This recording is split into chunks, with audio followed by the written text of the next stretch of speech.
Soyons saints, en partenariat avec Magnificat.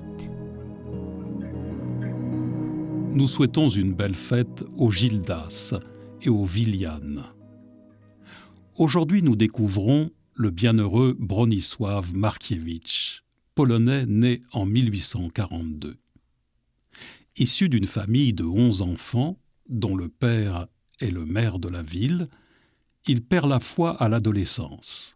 Influencé par un inspecteur des écoles anticléricales, il se dit alors agnostique pendant 2 ans. Après cette période de questionnement spirituel, le jeune homme se destine finalement au sacerdoce et entre au séminaire à 21 ans.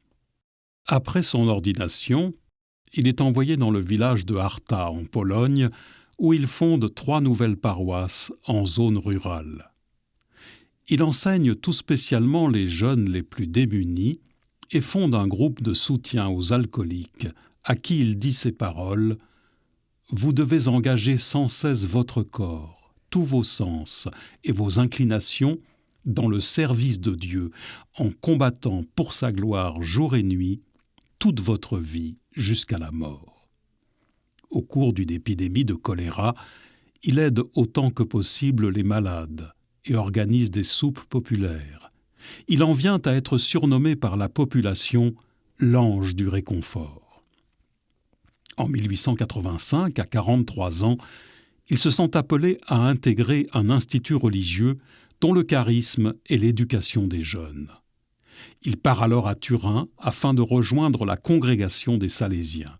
Il y fait la rencontre de Saint Jean Bosco. De retour en Pologne, 20 ans plus tard, Bronisław érige des maisons d'accueil pour les enfants abandonnés.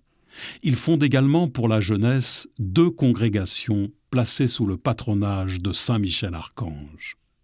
Ces instituts ont été reconnus par l'Église après sa mort en 1912. En 1911, plus de 2000 jeunes sont déjà passés par ces établissements et en sont sortis après avoir obtenu un travail. Le Père qui est aux cieux ne veut pas qu'un seul de ses petits ne soit perdu, et le bienheureux Bronisław a voué sa vie au service des enfants abandonnés.